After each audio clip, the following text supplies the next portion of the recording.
All right, welcome everyone. So looks like we've got a few people joining us already. We're going to let the room populate a little bit, get some more folks on here to join us. While we're waiting for some folks, why don't we have you go ahead and go down into the chat box and send us where you're from, where you're listening out of. That way we can kind of tailor the presentation towards you and maybe answer some specific questions that some folks might have from different areas. Tonight's presentation is going to be on goals and objectives and introduction to SFR investing. And we'll get into what that means a little bit more in the next couple slides, but we're just going to give a real brief overview as far as SFR investing, things to look out for, different strategies, different asset types, and some of the advantages between those different asset type strategies and things like that. Looks like we got Bob coming in from Lawrenceville, Georgia, member of our team. Matt Longino, recognize that name, coming from the suburbs of Chicago, San Jose, California, Santa Barbara, California, Queens, New York. So we got people from all over.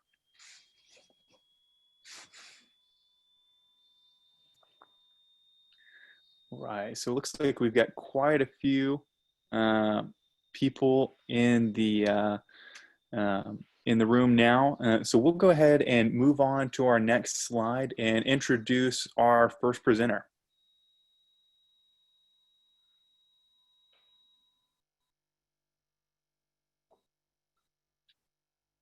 So first presenter, Jared Garfield, really big name in the industry. He's one of the top real estate investment and acquisition trainers in the United States. He's got his own coaching program, Jared Garfield's Wealth Watch. You'll hear more about that tonight. He's analyzed, closed, renovated, placed tenants, and managed over 3,000 properties in 5 different states. So he's been there, done that. He's received many certifications in the industry, including being a graduate of the Real Estate Institute. He's a certified residential specialist, and he's also a licensed real estate broker in Alabama and Georgia. He was a Rich Dad, Poor Dad advisor with Robert Kiyosaki for a couple years, and he also was a Fox News radio host for about 3 years there. And he was also involved with Flipping Vegas and Flip This House, very popular HGTV show with Dan Merrill. So that's Jared Garfield, everyone. Let's move on to our next slide and introduce our next presenter, Adam Whitmire.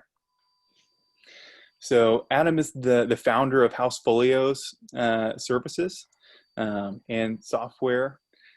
He's also a 3rd generation real estate investor and developer, comes from a long line of real estate entrepreneurs here in the Atlanta, Georgia area. His family has done many deals in the local area, and as far as multifamily, large apartment buildings, residential building, development, you name it. The Whitmires have done it in the real estate industry. Adam, just like Jared, has done a lot as far as his education in real estate and has received several certifications and accolades. One of the most notable being he's a CCIM member. So he's graduated from their program. So he's a certified commercial investment member. Really hard program to go through, very thorough. He's also a certified international property specialist. He's worked with many foreign investors, helping them invest in the United States. Certified investor agent specialist, represented many investors in many transactions. And he's also got broker price opinion resource, you name it. So in addition to Adam's real estate certifications, he also holds a Series 6, 26, 63, and 65 insurance licenses, and used to be a representative at Transamerica Financial Advisors, formerly WFG. So those are our presenters tonight, two really big names in the industry.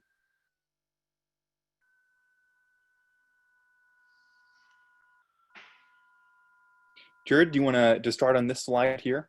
Yeah, that sounds great, Clay. Well, everybody, we're really glad to have you tonight. Thank you for taking out some of your time. I like what Ben Franklin said about time. He says that time is the stuff that life is made of. And so to waste time is to waste your life. And I know that it's a sacred thing. So thank you for spending time with us. And we hope we can provide some value for you tonight. I think the most important thing about this webinar is making sure that you have a clear feeling on what your goals and objectives. It's not enough just to say, I want to invest in real estate, because what I find is that people who want to invest in it because it's chic or because they watched an HGTV show or somebody at the water cooler at the office said that they should invest in real estate and that they made money in it. And so now all of a sudden their colleagues are getting involved with it because they heard a good story. That's simply not enough, because when your tenant moves out and you find you got to replace the flooring or they punch some holes in the wall, there will be headaches at some point that comes into real estate that will challenge your resolve. And so I think that one of the most important things is you've got to know why you want to learn more about real estate investing. What is it that attracted you to this asset class in the first place? And then the second thing is, what's real estate investing going to do for you? You're not buying it for the bricks and mortar and the sheetrock and the luxury vinyl plank. There's a reason why you're investing in real estate. You probably understand some of the reasons financially and some of the tax advantages and things like that, but what is your greater why? What is it that's propelling you to want to enter this industry? Obviously, it's about passive income. Usually that means something to do with either having more time for yourself, more control. Maybe it's about retirement planning and making sure that you can have enough money to not outlive your retirement.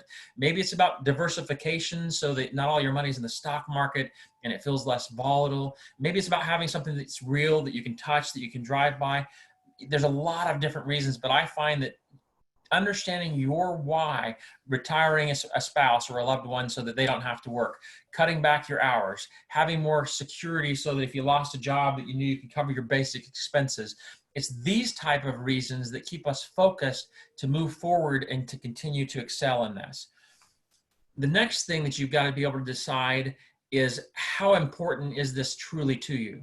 Because if you're really going to get meaningful real estate and really meaningful passive income, I mean, owning 2 or 3 investment properties is great. That's a great way to diversify your portfolio. If you want to get 2 or 3 properties and make $250 or $300 a month per property, an extra $1,000 a month is great. If you take that extra $1,000 a month and you invest it, or you let the properties pay themselves down, it's very possible that in 30 years with 3 properties paid off, you might be bringing in $6,000 or $8,000 a month net, and you might have a very nice supplement to your retirement, even off of 3 properties. So if that's all you want to do, that's fine. There's nothing wrong with that. 30 years from now, you'll have a more stable retirement than people who didn't take action.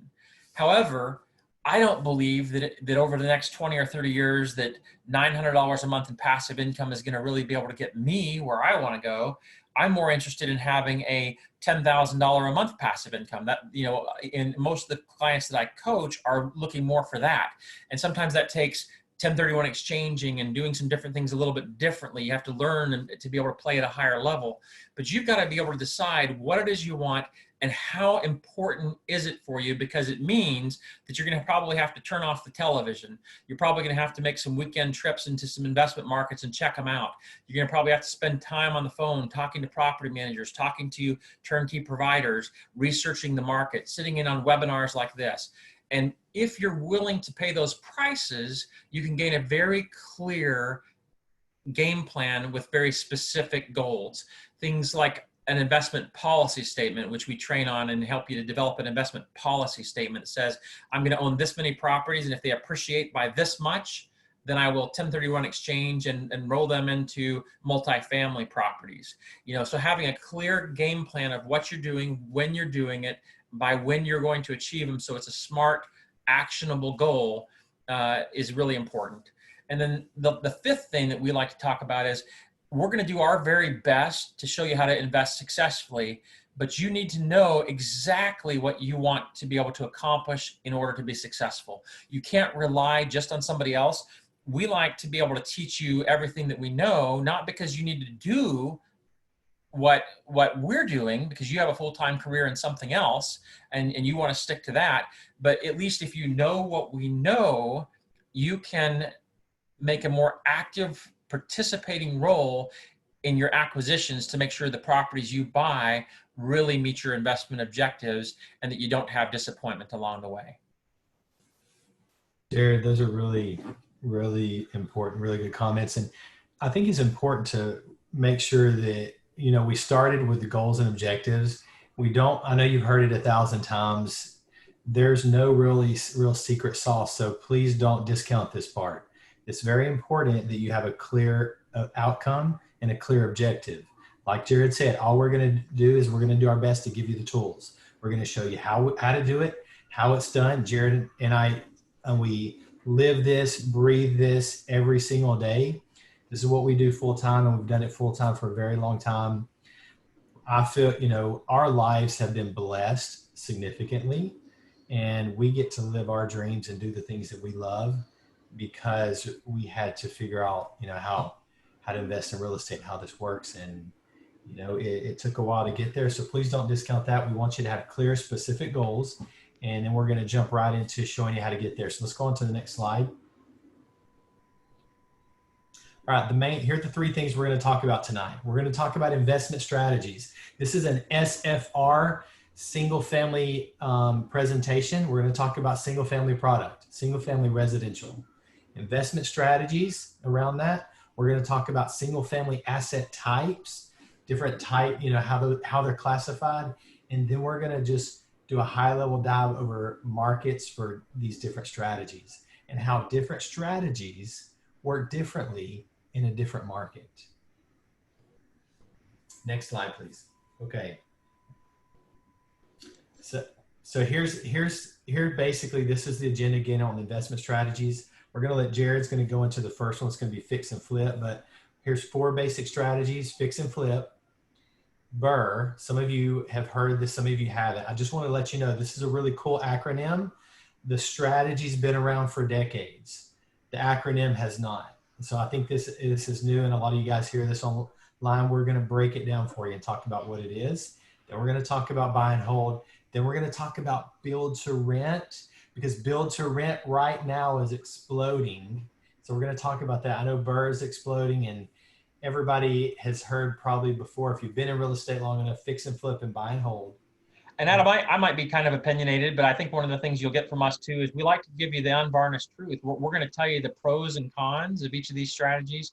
And I want people to understand that sometimes these strategies are kind of market timing relevant. They're market timing sensitive. So, I mean, you have to be able to get in the right markets at the right time for some of these strategies. These strategies don't necessarily work in every market all the time. There's times where they're better to be deployed, and other times where you might shelve it for 2 or 3 years and then jump back into that strategy in your market. So it's important to understand those aspects. Thank you, Jared. That's a really good point. I'm glad you highlighted that right in the beginning. So, all right, Timmy, let's dive right into it. Let's go to the first strategy. And Jared, I'll let you take it away. So probably a lot of you on this call are not necessarily into fix and flip. I mean, obviously, the biggest thing with fix and flip is you have to put a lot of intensive time to be able to find the right deals. When you're flipping, it's very, very time intensive. I remember one of the first flips I did took us like 9 months, and I was on the job site. It was an old brownstone duplex in Ogden, Utah. It was one of my early flips, and Earl Holding had decided that the owner of Sinclair Oil had decided he was going to put a ski resort right on the back of Mount Ogden, and it was going to be the only place in the country we could fly into an international airport, jump on a light rail, and then go right up to a ski lift and be at a ski resort. And so we were really excited about it. A 12-screen movie theater had opened up right a block and a half away. They had indoor skydiving and just indoor surfing. It was just a really cool entertainment complex that had opened up 2 blocks away. We were so excited to fix and flip. I bought and renovated about almost an entire city block at that time, but unfortunately it was 2007 and the market collapsed. The ski resort didn't get built, and all of the stuff that we thought was going to really help things explode ended up going from investing to speculation. And so one of the risks with fix and flip is it can be highly speculative because you're based on today's value, but by the time you buy the property, close the property, get the building permits, renovate the property, the market could change 3 months from now or 6 months from now, especially towards the fall and an election year with some of the volatility that we've seen economically. So typically with a fix and flip model, investors are going to be buying the property at a big discount. Sometimes that's because of the condition, most often. Sometimes it's because of the location. But a lot of times the idea is that you're going to be able to buy it, put some renovation into it, and because you're really taking in the ugliest house on the block, you see all the signs, "We buy ugly houses." The idea is that you're taking the ugly house, renovating it, and making it really desirable, and buying it because there was so much dog urine and so much garbage inside the house that you got a really steep discount. You've renovated it to the market standard, and now you're going to be able to have huge upside and sell it for a big profit. If you've got a full-time job, obviously this can be risky. If you don't have a background in construction and you don't know what's a fair price to pay and you don't really know what it costs, investors can get really bitten because they end up buying a property that costs a lot more to rehab than they think, or it takes a lot longer. And if you're using hard money, because banks won't loan on it, you have to either use all cash or you have to use very expensive lenders. And if the rehab takes a lot longer, it can eat up your profits fairly quickly. And Adam and I have both had fabulous experiences where we've made $40,000, $60,000, $100,000 flipping houses. But we've also had experiences where we had so much stuff going on, life got busy, we got the wrong contractor, and things got more expensive than we thought, and the rehab took longer. And I've had deals, honestly, where I ended up breaking even or even losing a few $1,000s. Now, fortunately, those deals on the flips, it ended up being counterbalanced because we made a lot on other deals because we were doing volume. But if you're trying to do one property and you're putting a $40,000 or $50,000 down payment down, and then you're putting $30,000 or $40,000 or $50,000 into the renovation, you could be tying up a significant portion of your net worth. And if it doesn't turn out right, it can be disappointing. And unfortunately, when inexperienced investors try to flip, sometimes it can kind of ruin the enthusiasm because you put so much effort in, and then if you end up making 5,000 when you were hoping to make 25, or you break even, it can burn a lot of people out. So you got to be careful for burnout. It's a short-term profit.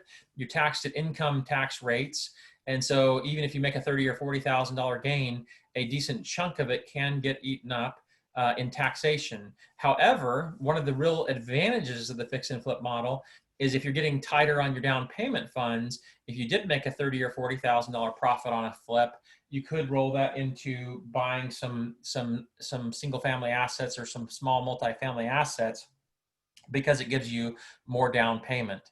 And then the other possibility is if you could do enough volume, it might allow you to slowly step away from your regular job because you might be making enough income to focus on real estate full time. So there are some positives as well with the fix and flip model.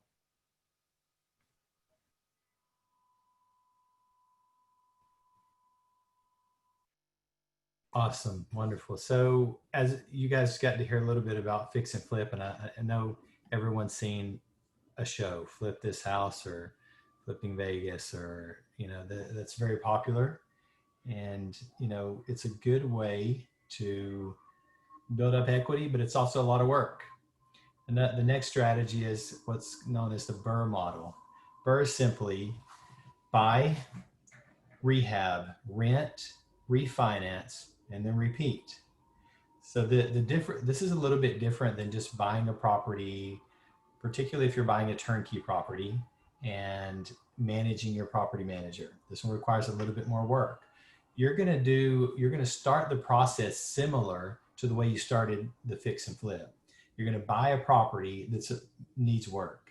Maybe it's a little bit distressed, but you're going to create some value add in that product. So you're going to find something that needs a little bit of work, and ultimately between that and your excellent negotiation skills, you're going to try to get your all-in cost to be around 75 cents on the dollar, approximately.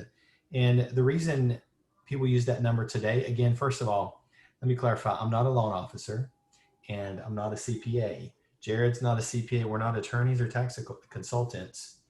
Everything that we talk about today, you need to go verify with those professionals, including your lender. But a lot of the lending requirements that you might see out there are going to be all in at around 75 cents on the dollar. In other words, you could borrow around 75%. So you're going to underwrite your deal and try to get in at all in cost at 75 cents on the dollar. You're going to go in and renovate the property, which means you or whoever your project manager or team is on the ground are going to manage the renovation. Then you're going to get a property manager involved. They're going to focus on leasing up the property. Now you've got a property that's been purchased and negotiated. It's been renovated. It's in good shape. Now it's been rented. It's been leased up. Now you've created all that value. So that means you've got equity in this property. Now it's time to go refinance and see how much of your capital you can get back out of the property. And again, if you're all in costs, so as an example, if your all in cost was 75 cents on the dollar between your purchase and all your renovation, and your lender says, look, we'll give you 75% of the value when on a refinance. Now you can refinance, get your equity back out, and turn around and start the process all over again. A lot of people like this one because it's a way to build a rental portfolio even on a limited amount of budget. It's more work, and anytime there's more work and there's more risk involved as well, right? So you're buying a property that's got issues things things that potentially need to be fixed. So it's going to be a little bit more work. It's going to be a little bit more risk, but it's going to generate, obviously, it has the potential to generate a good bit of reward, particularly if you're getting your equity back out and you're going and starting that process all over again. So I know this is a popular model today. I'm sure, if you've been doing some research online or listened to podcasts, you've heard them talk about the BRRRR method.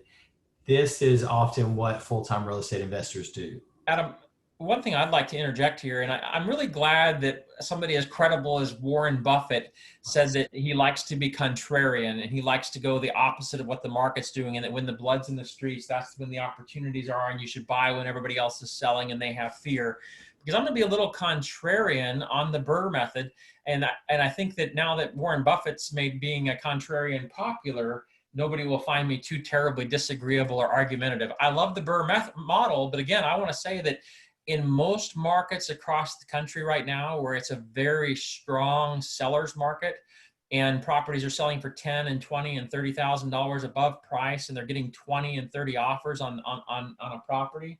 I mean, I recently bid $10,000 and had an escalation clause that allowed me to buy the property at $500 above the highest offer within a certain range. And even on a $60,000 property, $10,000 above the list price was not good enough to get the property.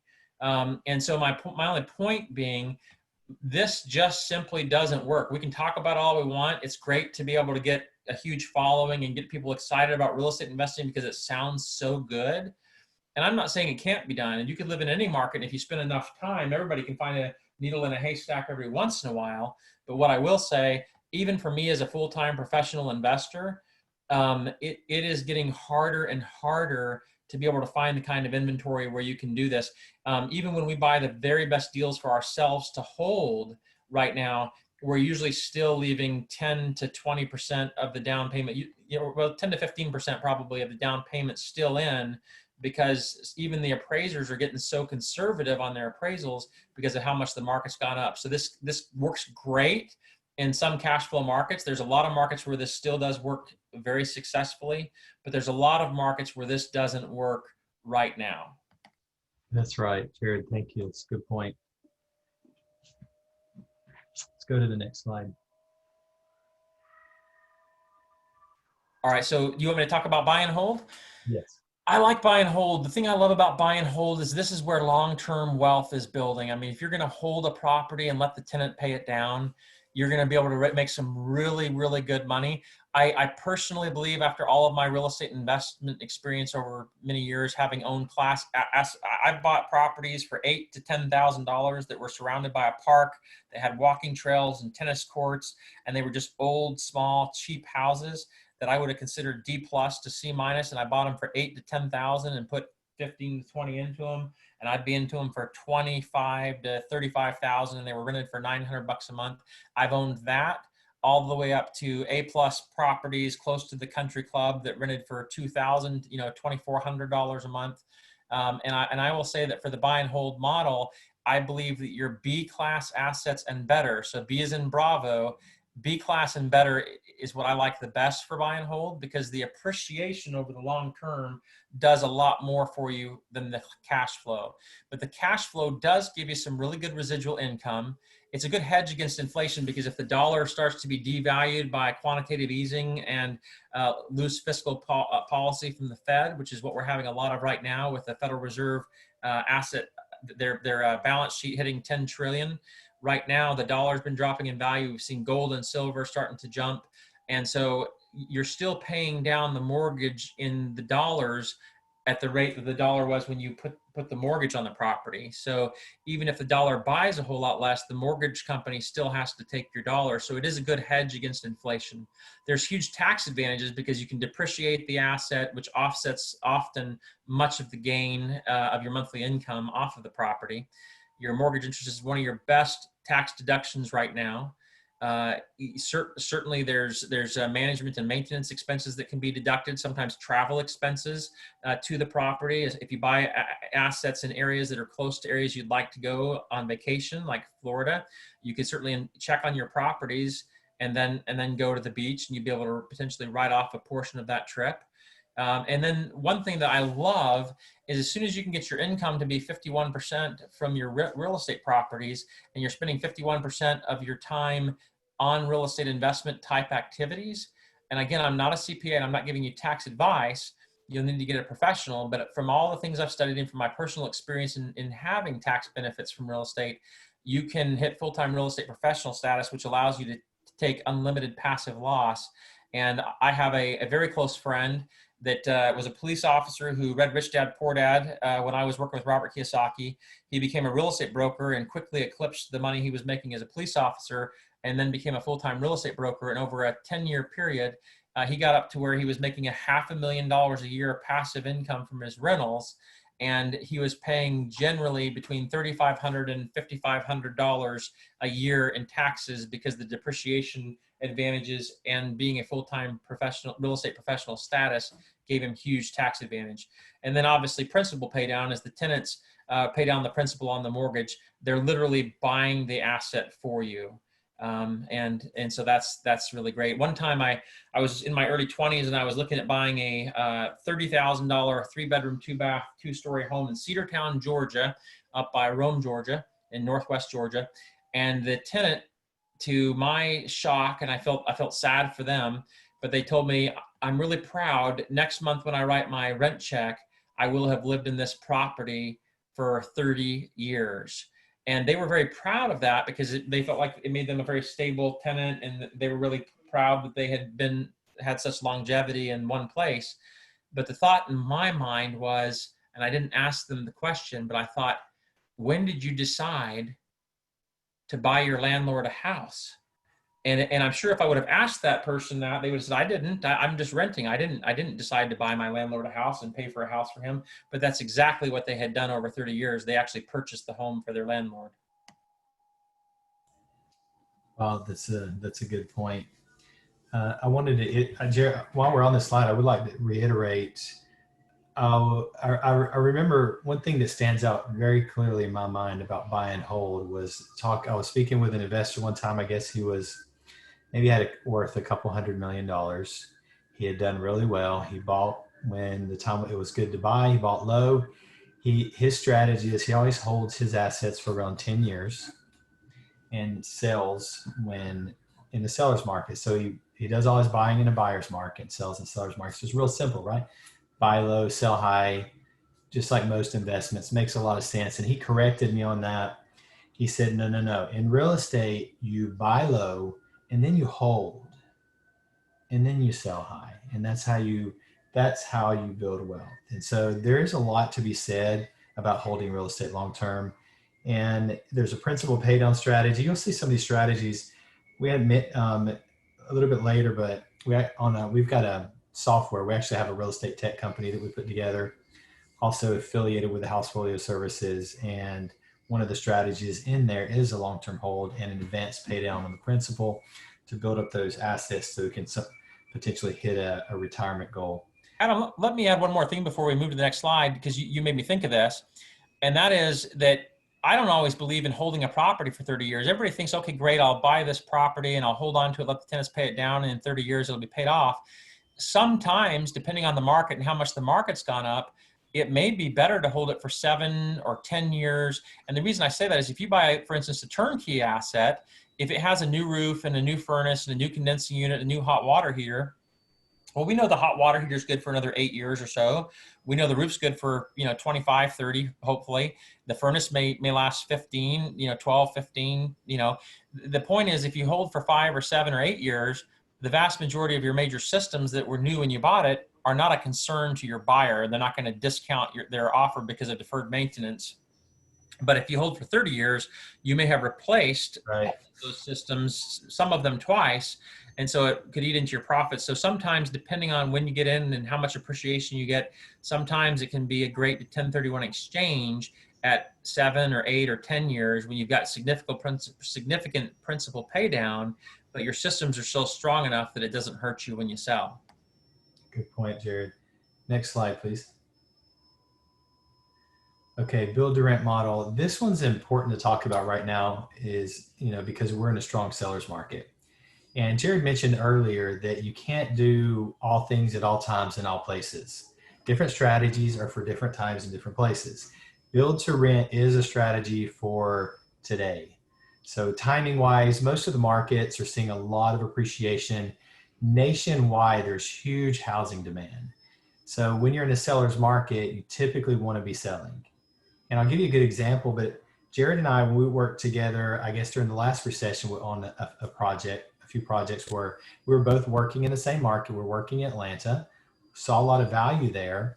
And the market as the market was heating up and we were coming out of that recession, home prices were just climbing and climbing and climbing.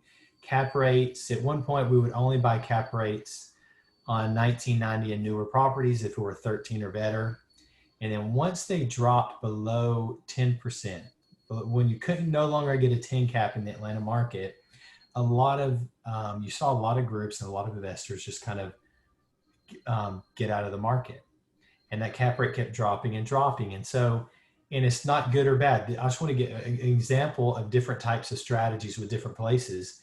One of Jared's strategies, he loves to focus on cash flow. So what did Jared, what did you do when it was too difficult to get cash flow in Atlanta? You went over to Huntsville and Montgomery and some of these secondary and tertiary markets where there was still really good cash flow. There were delayed, there was a lag behind. And that was an excellent strategy. And what did I do? I decided to stay and said, well, we can't renovate anymore. It's not a buyer's market. So buying's not going to work in Atlanta when I need to be selling. So I focused on new construction. I went to basically to create more inventory, to put more inventory on the shelf so I can be a seller, right? Both were a good strategy. Both served Jared and myself really well. But again, different strategies for different times. Build to rent is when you build a brand new house on a lot, and instead of selling it to a homeowner, you just rent it out. Okay, one of the many benefits to this is you're going to have a very low maintenance. As a matter of fact, most of your maintenance items on your first year covered under builder warranties. It's a really good way to create a long-term tenant in a property and have a good long-term rental. Typically, those are done in markets that have good appreciation. It's what we like to call blended strategy. You're not just focusing on cash flow, you're focusing also on appreciation. In new construction, when you're in a subdivision, often they're built out in phases. So if you're getting one of the earlier phases, as that neighborhood gets built out, the builders are going to take big jumps in price points. Could be $10,000 to $15,000 or $10,000 to $20,000 a price increase every time they go to a different phase. So if you're in a subdivision with 3 phases and you're in phase 1, by the time they exit that subdivision, that same house that you purchased that you're renting out right now may be, $30,000 or $40,000 more expensive, and the bumps up again when the neighborhood closes out. So you get those equity bumps, you get the natural appreciation that's likely to happen if you choose the right market, and it's got the right balance of supply and demand, and so it's working in your favor. So new construction, there's a lot of benefits. There's there's not as much to have to maintain or worry about, and tenants typically stay longer. They will typically, you get a premium on the rentals as well. So there's a lot of good reasons. Now, they're more expensive to buy as well. They're definitely more expensive.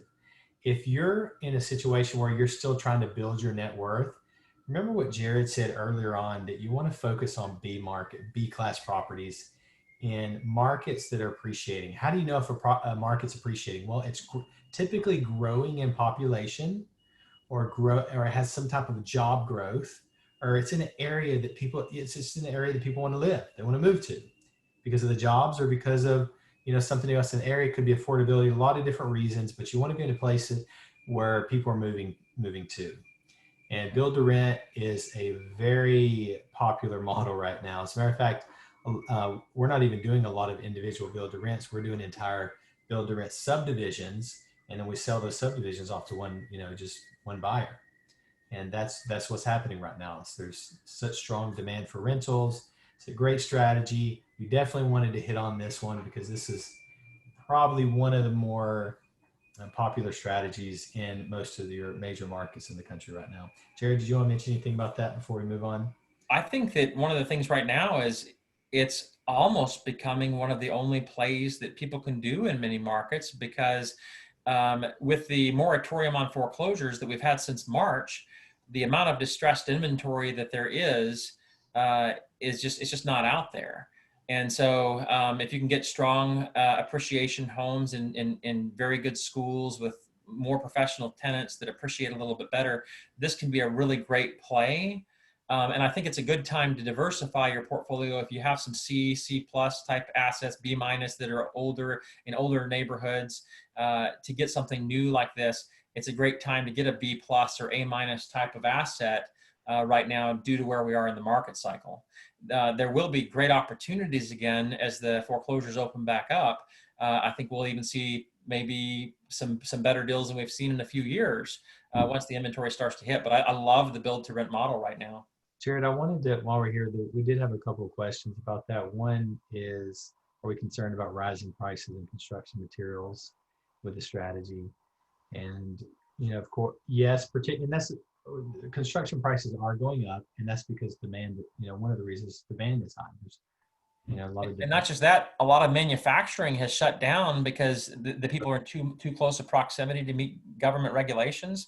So I think it was OSB went from $8 a sheet to $32 a sheet the other day. And I was talking to one of our head guys in construction that does a lot of our building. And he told me that framing a house had jumped from like it was some sort of crazy. Don't quote me on this, but I think it was like he said that he was paying like $16,000 for just the framing for this particular floor plan, and I think he said that it jumped to like $28,000 just because of the price of the lumber and the OSB jumping so much. A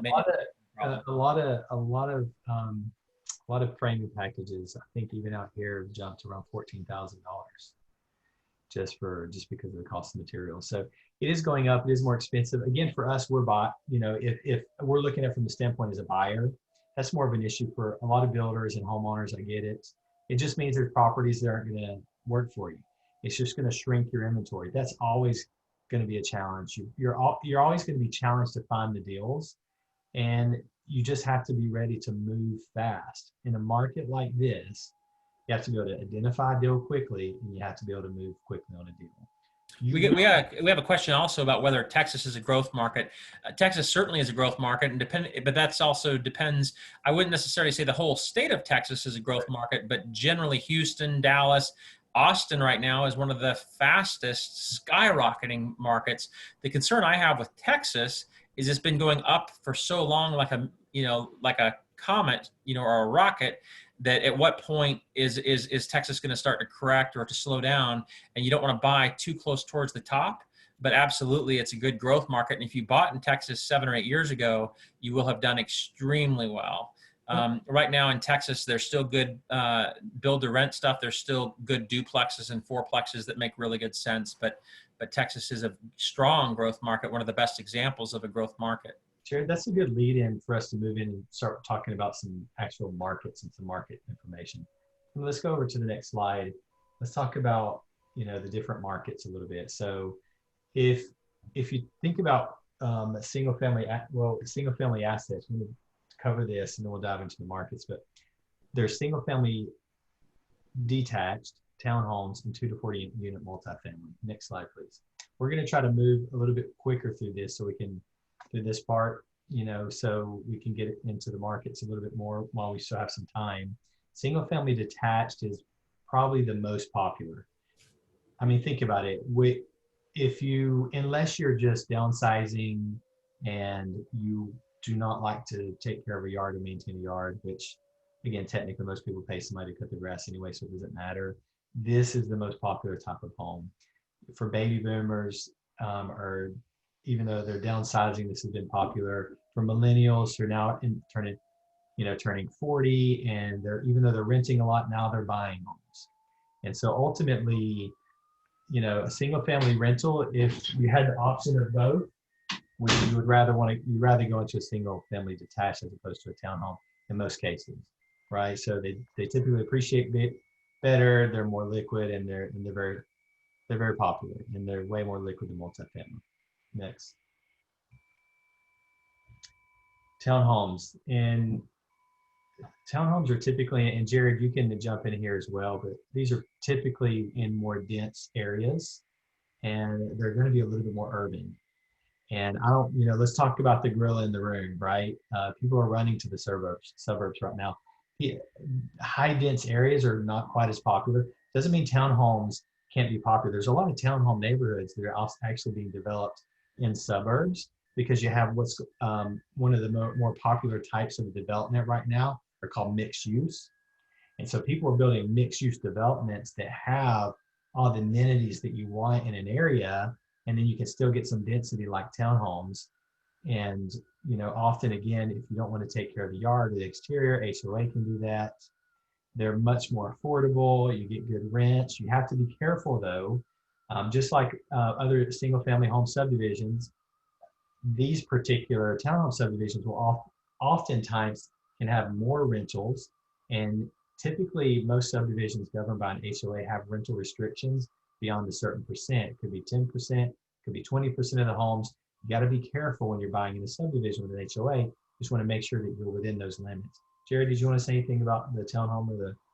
I would also say that when you're thinking about townhomes, you also think of condos. And I think that it's important to understand that when you get into condos, sometimes there can be problems where the association may get behind, for instance, on the water, and they may have a huge liability or a lien against the property because the HOA hasn't paid the water, or the water bill got too high. Sometimes they get into problems where they don't collect enough in HOA fees and it's time to put new roofs on or something like that, and they don't really have the money. So it's important not only to investigate the asset, but you have to investigate the homeowners association that's running it to make sure that they're solvent and that they're not going to have some big increase in fees to cover an assessment where they can come back to the owners and say, hey, you now have to contribute $5,000 because we didn't collect enough in HOA fees, and we have problems with the HOA, and so mandatorily they can make you cough up money. And so it's important to investigate not just the property, but also the HOA, and making sure that you're not going to get some big assessment. Thanks, Jared. Next slide, please. Okay, small multifamily. Jared, I know you probably want to cover some. I love this. Thank you, Adam. This is one of my favorites. I own a lot of duplexes, fourplexes, and 10plexes right now. This is one of my bread and butter things. As I got a bunch of single family homes, I love to be able to 1031 exchange or go into these types of assets. Particularly, I like to get duplexes that are in single family areas. where they're not completely surrounded by nothing but single family, nothing but multifamily. And I want to try and avoid, unless they're newer developments or they have really good covenants. When you get into the 1970s duplexes, when everything was at 12% interest rates, and so people built a lot of duplexes and fourplexes because people couldn't afford to buy single family homes at that time. Sometimes you'll get something where all of the good tenants that have been screened have already gone to, you know, the nice single family assets, and then they've gone into the nice Class A apartments that have fitness centers and business centers. So sometimes a neighborhood of nothing but multifamily, if it's not got good covenants, doesn't have good management, doesn't, you know, you can get into kind of a cesspool where you've got high crime, you've got sex offenders, you've got all kinds of problems in that neighborhood. The police are out there a lot.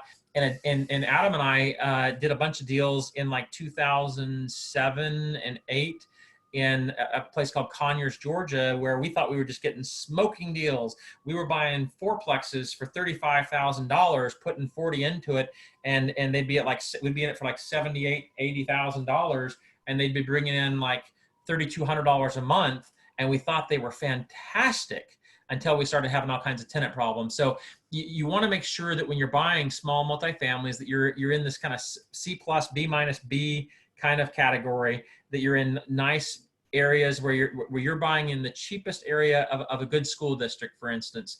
But I love duplexes and fourplexes because if a tenant moves out, the other unit or units usually will cover the mortgage and make it to where I can still break even and not have to come cash out of pocket. They cash flow a lot more. You get more money. If I buy a duplex and it costs me $30,000 more than the single family house, it's usually cheaper because of the shared walls and stuff like that.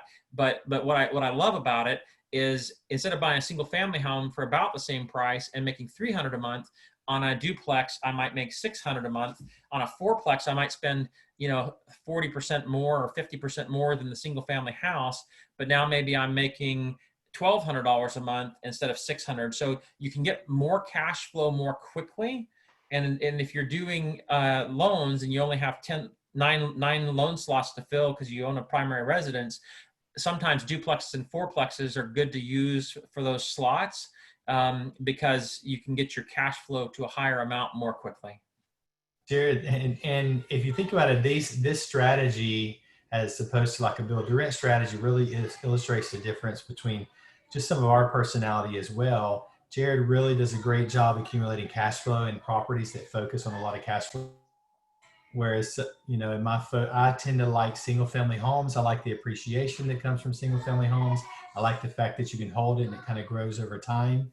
So great investments. And ultimately the best types of strategies have a mix and have a blended strategy with inside your portfolio. And we didn't really get into this tonight, but and this would probably be its own webinar, but VRBO and Airbnb and being able to use single family or even multifamily or townhomes or condos for that is a really good thing. I've had months where I've made $6,000 to $8,000 off of one, net profit off of one Airbnb property. And, there's things that people get scared about, during COVID, oh, hey, people weren't traveling. So I switched some of my properties to where I rented it by the room. And I actually had a tenant move out of a luxury single family house that was an 8,600 square foot house. And the basement was rented out to a Delta employee that got furloughed. And so when that happened, I rented the rooms out individually for $800 and $900 and $950 per room. And I went from making about $1,800 a month off of the basement on that property to pulling in $2,600 to $2,700 a month. So we won't really get into the scope of that, but I just want to throw that out there as a strategy that you can blend these assets with having the knowledge and the expertise, if you can gain that, to be able to do VRBO and Airbnb and make much higher returns. It's more management intensive. And that's probably a good future webinar that you and I can do, Adam. Yes. Timmy, next slide, please. Okay, let's talk about markets. This is going to be a lot of fun. This is probably Jared and my favorite topic, is at least the topic that we really both enjoy together. So we're going to talk about some of the markets and again, this is just high level, but how these strategies apply to different markets. Next slide. Keep going. All right, fix and flip, BRRRR strategies. So good strategies for market. These are strategies for markets that have enough distress. Remember, you're going in looking for an asset that's been distressed so that you can come in and create some value add, offer some value on the property, do some renovation, whether it be a flip or a BRRRR method. You're looking for areas that have at least enough distressed assets that you can apply that strategy. Some of those types of markets would be Cleveland, Detroit, Pittsburgh, areas of Atlanta. There's a lot of cities. Jared and I are often we have a heat map that will identify where all the distressed assets are in a market, and it also shows you all the appreciated 12-month appreciation in the market, and those are usually not the same areas. And so we can pretty much tell where the cash flow is at, where the equity is at in the market, literally without even before we even step foot on the ground. Jared, what kind of did you want to comment on this as well? I think that the big thing here is it's like you've said, you've covered a lot of these things when you talked about BRRRR before, and versus fix and flip. You do have to be in the distressed area. I don't really know that I can add a lot to it. You've covered it really well. I just think it's knowing you have to really become an expert at the comps, and you have got to have a really good real estate broker, because you've got to be sure that after repair value that you're projecting is correct, and that you haven't used a property that really isn't comparable or is too far outside of the, it's more than half a mile or a mile away from the property. You got to be careful on those things. But no, you did a great job there, Adam. Next, Timmy, next slide. So now buy and hold. Again, looking at the buy and hold, you're going to see this strategy works well in really a number of different markets. And there's buy and hold where you're getting, maybe you want to focus on cash flow. So you focus on markets that don't have a lot of appreciation. If markets aren't growing a lot, you typically get homes at a lower price point, which means your cash flow is often higher. But at the same time, you're going to hold on to that property for a number of years, and you're likely to sell it for close to what you paid for it, because it's not going to appreciate, but your cash flow is going to be higher. So you're always, in every strategy, you're looking at cash flow and you're looking at appreciation, and you're kind of making a decision to blend both of them together. Multi-units, 2 to 4 unit multifamily is a great asset as well for buy and hold. A couple buy and hold markets, Jerry, like we talked about before, Cleveland, Charlotte, Jacksonville, Atlanta. Somebody mentioned, you mentioned Texas earlier. There's a number of markets in Texas that are good buy and hold markets as well. Jared, anything else you want to comment on these markets? I think the idea here is on the buy and hold markets, you can get a lot more cash flow. And I would kind of call Jacksonville and Atlanta hybrid markets, because you're going to get some cash flow, but also some really strong appreciation. And that's probably true for Jacksonville, Florida as well. But Cleveland, to me is a really high cash flow market. In a market like Cleveland, you can buy and hold, but it's going to be really high cash flow. But when you're in a city like Cleveland that's not exploding with growth, like in Atlanta or a Charlotte, you just have to make sure you're in the pocket, because there's pockets of Cleveland that are just unbelievable. There's all kinds of new construction. There's the theater district, for instance, really strong appreciation in the theater district of Cleveland, and they've got more theaters there than anywhere else in the country except for Broadway in New York. And so, if you're in a pocket of Cleveland, even though you think of that as being a distressed Rust Belt market or a city where you can get unbelievable cash flow on cheap properties, there are pockets in Cleveland where you could flip or where you could buy and hold and get really strong appreciation. But it's also a hybrid market where you can get cash flow. So Cleveland's kind of a hybrid. Charlotte still is a hybrid. You can cash flow there. The prices are a lot lower than a lot of other places in the country, but you're getting big job growth, big population growth, and good appreciation. So I would love to buy and hold in any of these properties, and I think you can diversify across different economies as long as you can learn the ins and outs, the demographics, the economic, things that are going on, and what that looks like for the next 5 years and 10 years. Who are the new companies moving in? What kind of population growth are they having? Thanks, Jared. I think it's a good point. Next slide, please. Build to rent. Build to rent. Again, this is gonna really be focused in the seller's market, a market where there's a lot of buyers. The market is appreciating. It's well suited for growth markets. You want to see construction at similar cost to the actual existing inventory. You don't want to see a big disparity between existing inventory and home construction. And And I'd add, I wouldn't probably want to buy a build to rent asset in a cash flow market. So like I'm doing some stuff in South Bend and Mishawaka, Indiana, and I'm getting tremendous cash flow, but it still costs about the same to build a house in South Bend, Indiana, as it would to build it in Atlanta. It might be 5% or 10% cheaper because the land is cheaper. But the thing is, if I'm going to pay 205, but my rents are lower here, why wouldn't I just pay 220 where I can get $200 a month higher rent, but be in a market where I'm going to have much better appreciation? So I'm not doing build to rent in a cash flow market or a market that's not having population growth and job growth. I'm doing build to rent in the Charlottes and the Huntsvilles and the Dallases. These are the markets where there's still tons of people moving, tons of demand, and that's where I'm going to get my most appreciation. And while you're going to get some cash flow on build to rent, the real play on build to rent is the really strong appreciation that's going to build wealth. And so I don't need to mess with build to rent in Akron, Ohio. That's right. That's right. You know, the very first slide we showed that showed fix and flip and BRRRR, there's some of the markets that you can do flipping in because you're going to, you know, but you're going to find something that's distressed, that asset, and put it back on the market. You want to see good high appreciation or high demand, at least in that market. But with a build to rent, you're not really going to mix a lot of your build to rent inside of your markets that have a lot of high distress. It's going to be a better strategy, like Jared said, better margin just to buy existing product. Next slide, please. So actually, you know what, before we go into this, I'm going to see, Timmy, let me see if I can, see if you can give me control over the screen. I'm going to share my screen a little bit. So just stop sharing yours, please, sir. I'm going to share mine. Thank you. I'm going to jump over to our software really quick. So this, I just want to illustrate the point of screening, right? So what we do is we'll come in here and we will plug into the Atlanta market, right? So we'll go in and say, hey, we want to add new properties. And if I want to add new properties, often I'll go down, we've got what's called an MLS import. So I can come in Atlanta, maybe I'll plug into a different MLSs.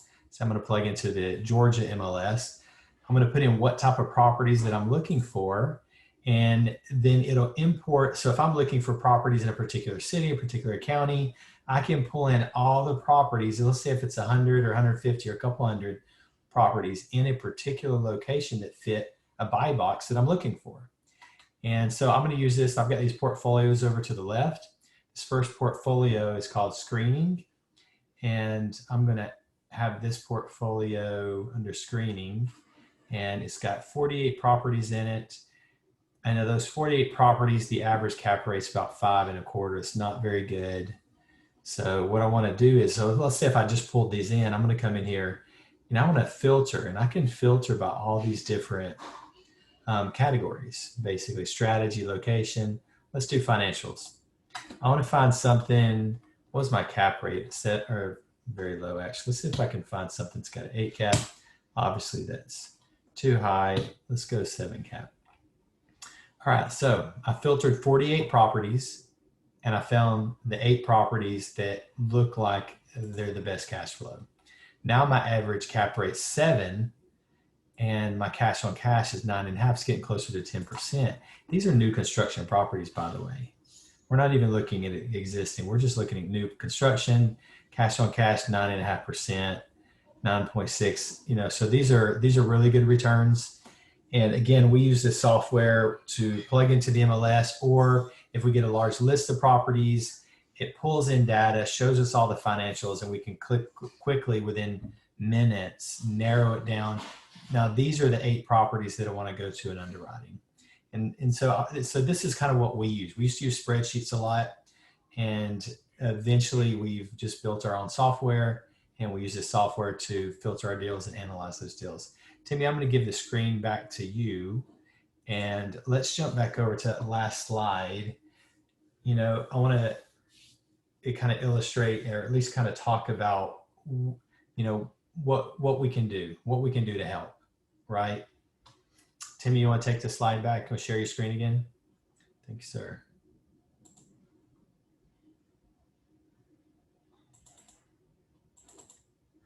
Okay. So you've seen the presentation. If you guys, if you have any interest in the markets that we're currently in, that we're helping to acquire properties like Atlanta, Macon, and Columbus. We didn't talk a lot about Macon and Columbus. They're kind of a little bit further south of Atlanta. They're outside of the Atlanta metro market, but they're also great markets to cash flow, right? So which Jared mentioned before, they're close to Atlanta, but they're cash flow markets. The price cash flow is going to be better there. Prices are going to be better there. We've got Huntsville. We're about to open up Charlotte and talk about, pick up some inventory up there. So I'm going to, in the comments box, I'm going to paste some of this contact information. So if you guys have any interest in any of these areas or purchasing properties, or you just want to see a list of deals, contact Doyle, and you can actually set up a call with him. He can tell you about all our markets. He can tell you about which markets make the most sense. And I'll just see his contact information. You're welcome to go to our website if you want more info about how our software works. Jared's got fantastic coaching. I don't know if you heard just a few of the nuggets that Jared was throwing out. He's got a lot of experience, particularly as a real estate coach and a real estate investor himself. And he actually has put a lot of time and energy together and created a coaching program just because he loves coaching. And Jared, I think one thing I'd say about the coaching program, Adam, is we didn't do this as a profit center. I spent $70,000 just on developing the videos. We have 52 videos.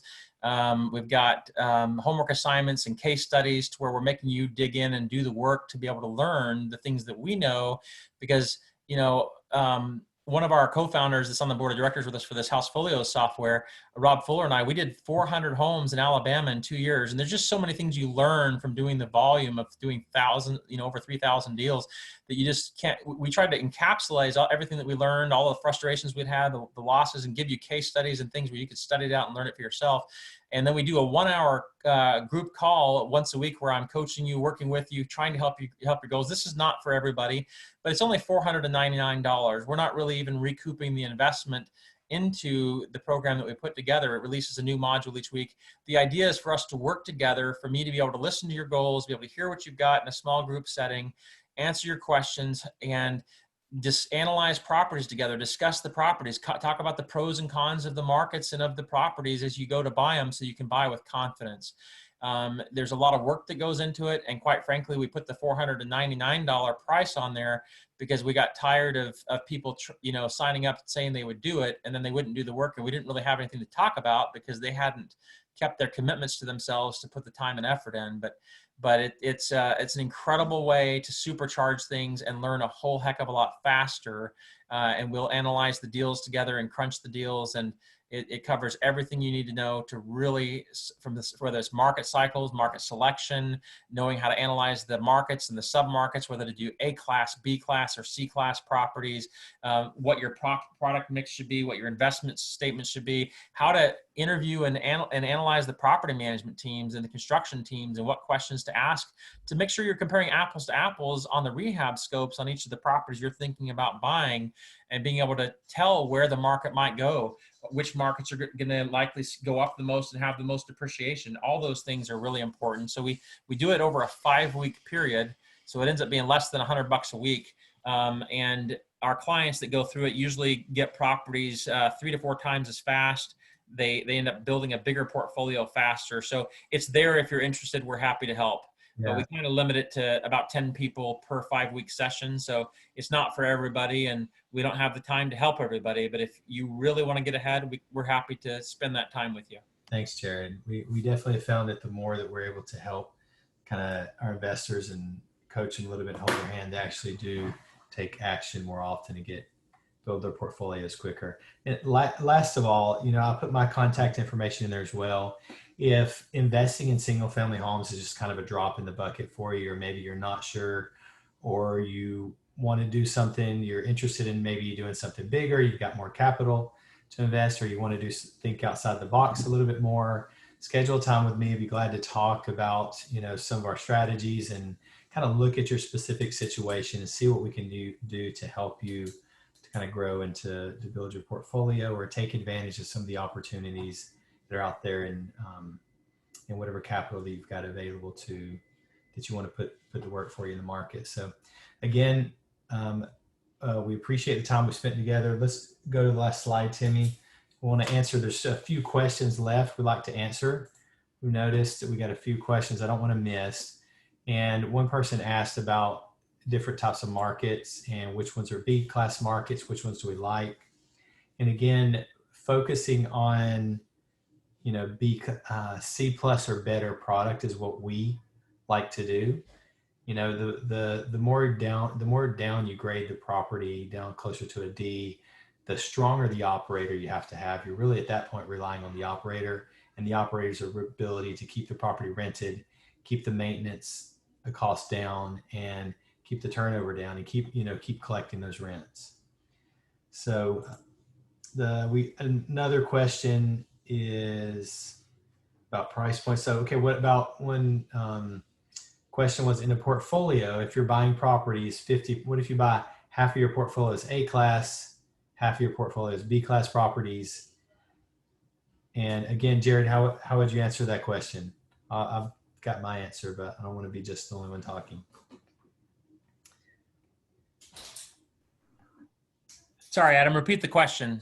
So about mixing the portfolio between A class and B class, is that a good strategy about getting half of one type of portfolio? I don't think it's a bad idea to do some A class, some B class, and some C class. We get into great depth on this. We spend about half a week on this in our coaching program, but it kind of depends, because some of this depends on your age. If I'm 21 years old and just coming out of college and I only have $15,000 or $20,000 down, I probably have no choice but to start with a C plus type asset that's going to cash flow $300 a month. And if I can make sure that it's in an area that's gentrifying, and maybe it could be a B class asset in another year or two, because there's dumpsters going up and down the street where things are being renovated and there's a few flips going on, I'm going to probably have to buy C class. So what's your age? How much money do you have available for investing in real estate?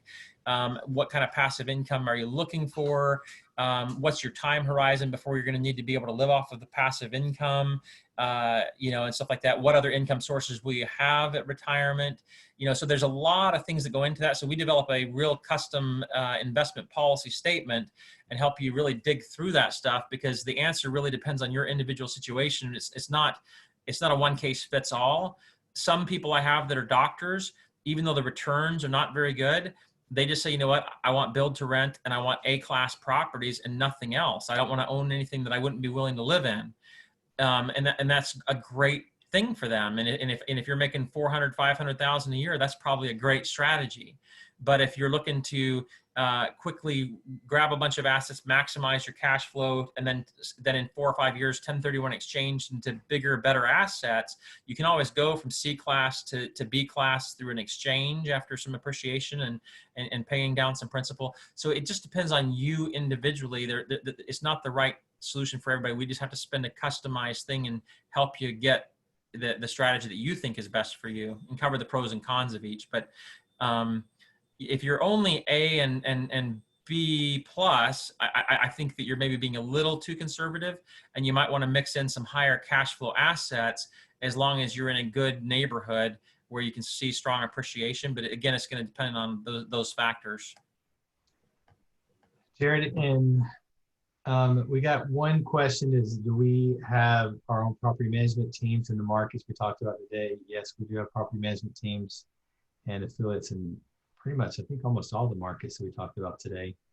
Jared, I have one question specifically on Macon, Georgia. Do you want to talk about what's driving the growth in Macon, Georgia? I don't think Macon, Georgia is really growing.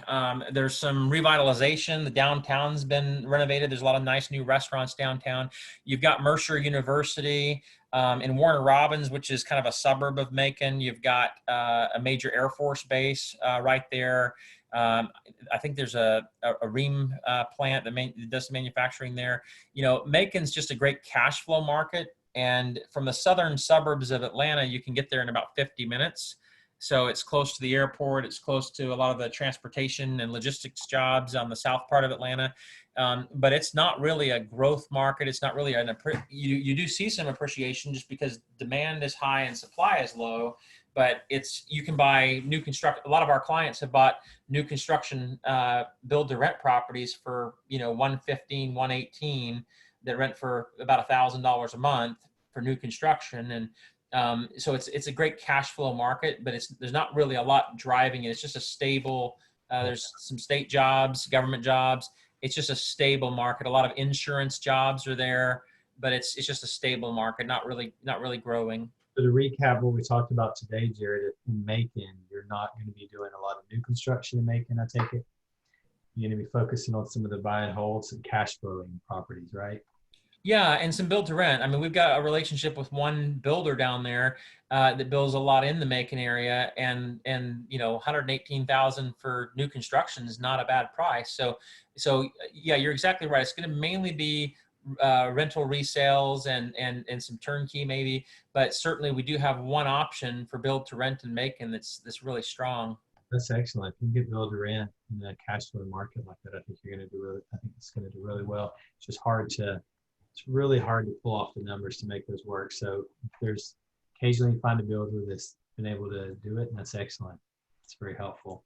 I think we had most of the questions answered. We talked about Texas, got some questions. Oh, about our software, asked if it was multifamily. We don't have it broken out into multifamily. Obviously, you can total up the cash flows and total up your expenses, and you can underwrite the financials on a multifamily deal using the software. But it's not going to break it out and into individual units. And part of that's because the software pulls from a lot of different databases, and it's a lot tougher to get that data, to bring that data in from multifamily properties.